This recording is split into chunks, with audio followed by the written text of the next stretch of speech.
Hello students, welcome to our English grammar class. In my previous video, we studied about the sentences and its kinds. In today's video, we'll study about phrases, its type, and their examples. So let's get started. So, as you can see here, the definition of phrase. But to move on with the definition first, we'll understand the meaning of phrase. What is the meaning of phrases? It is a short or written, or you can say spoken expression, thought or an idea, isn't it? Hindi में हम phrase को वाक्यांश कहते हैं, जिसका मतलब होता है वाक्य के अंश को, या कह लीजिए वाक्य का टुकड़ा। क्या कहलाता है? वाक्यांश या फ्रेज। ठीक उसी तरह हम फ्रेज की डेफिनीशन का अंदाज़ा लगा सकते हैं that phrase is a group of related words within a sentence. ठीक उसी तरह जिस तरह सेंटेंस क्या होता है? शब्दों का समूह होता है, वैसे ही फ्रेज क्या है? कुछ ऐसे शब्दों का समूह है जिसका अर्थ तो निकलता है पर पूरी तरीके से पूर्ण रूप से स्पष्ट नहीं होता है। Thus, a phrase may have a meaning, but it does not convey a complete meaning, thought, or an expression. You can understand it better with the help of examples further.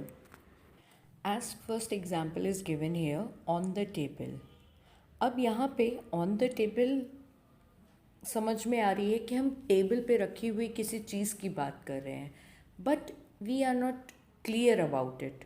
So if we'll write, or you can say the book is on the table. So now as you can see the sentence is complete. किसकी बात हो रही है? अब book की बात हो रही है ना? और वो बुक कहाँ पे रखी है? टेबल पे रखी है. उसी तरह अब हम नेक्स्ट एग्जाम्पल पे आते हैं, अंडर द टेबल. अब यहाँ पे भी वही सेम चीज़ है कि टेबल के नीचे किसी चीज़ के बारे में बात हो रही है, किसी पर्सन के बारे में बात हो रही है, कुछ भी कोई भी एक्टिविटी से रिलेट किया जा सकता है, but we are not sure about it. तो ये क्या है? फ्रेज है जो कि मीनिंग तो बता रहा है but not a complete. It is not conveying a complete thought और you can say meaning, isn't it? So what we can do over here, like children are playing under the table. बच्चे किसके नीचे खेल रहे हैं? Table के नीचे खेल रहे हैं. तो उसी तरह हमने यहाँ पे एक इनकम्प्लीट फ्रेज को सेंटेंस के साथ ऐड करके क्या कर दिया है? कंप्लीट कर दिया है. उसी तरह हम अपना नेक्स्ट एग्जाम्पल देखते हैं, आफ्टर अ लॉन्ग टाइम. अब यहाँ पे हमने क्या कर दिया है? Ram met Shyam after a long time. तो यहाँ पर भी after a long time phrase को हमने क्या कर दिया है? सेंटेंस के साथ ऐड करके Ram met Shyam after a long time करके क्या कर दिया है? इस फ्रेज को कंप्लीट कर दिया है. इसी तरह हमारे नेक्स्ट एग्जाम्पल में, full of red roses. The garden is full of red roses. इसी तरह नेक्स्ट एग्जाम्पल है, beautiful dress. I have a beautiful dress. Next example is morning walk. Morning walk is good for health. अब जैसा कि आप ये सारे examples देख रहे हैं फ्रेजेस के, on the table, under the table, after a long time, ये सभी कुछ ऐसे ग्रुप ऑफ वर्ड्स हैं जिनकी मीनिंग तो क्लियर है पर ये पूर्ण रूप से स्पष्ट नहीं है.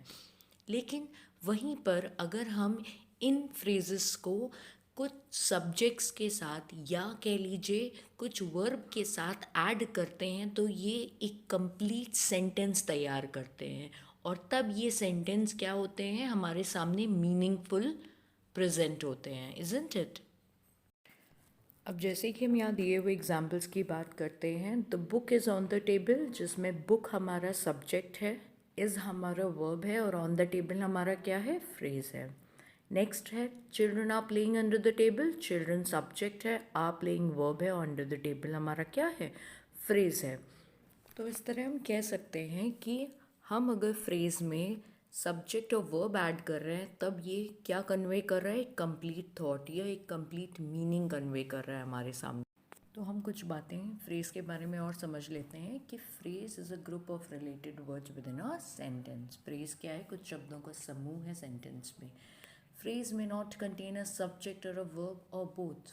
फ्रेज़ जैसा कि एग्जाम्पल से ही हमने समझा था कि अगर उसमें सब्जेक्ट नहीं होगा या वर्ब नहीं होगा या दोनों ही नहीं प्रेजेंट होंगे तो वो अपने आप में प्रॉपर कंप्लीट मीनिंग प्रोवाइड नहीं करता है।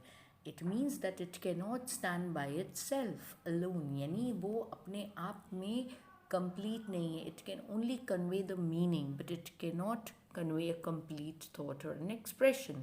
सो अ सेंटेंस में contain more than one phrase. अब अगर हम बात करते हैं सेंटेंस में एक से ज़्यादा फ्रेज भी हो सकते हैं, जैसे कि a tall girl was standing near me. कैसे एक सेंटेंस में ज़्यादा फ्रेजेस हो सकते हैं, जैसा कि यहाँ पे जो सेंटेंस अभी मैंने आपके सामने पढ़ा, अ टॉल गर्ल, ये क्या है, एडजेक्टिव फ्रेज है। वो स्टैंडिंग, ये क्या है, वर्ब फ्रेज है। नियर मी, ये क्या है, प्रिपोजिशन फ्रेज है। तो इस तरह ये these are the types of phrases. तो इसी तरह हम कह सकते हैं कि एक सेंटेंस में कई फ्रेज हो सकते हैं, यानी यहाँ पे काइंड्स ऑफ फ्रेजेस की बात हो रही है जो हम आगे पढ़ेंगे।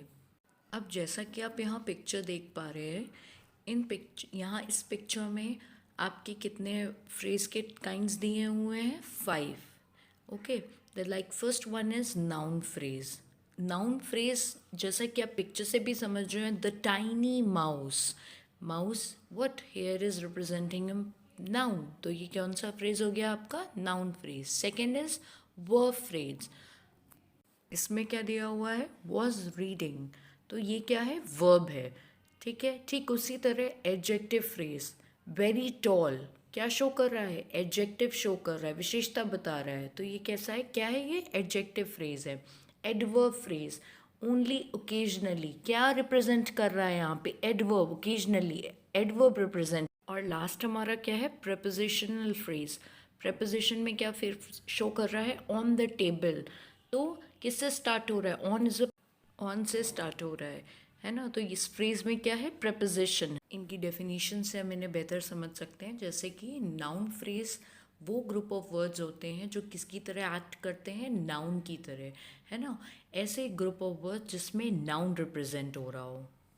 ठीक उसी तरह वर्ब फ्रेज कैसे होते हैं, ऐसे ग्रुप ऑफ वर्ड्स होते हैं जो कि किसकी तरह एक्ट करते हैं या किसकी तरह, क्या रिप्रेजेंट होता है उसमें, वर्ब रिप्रेजेंट होता है।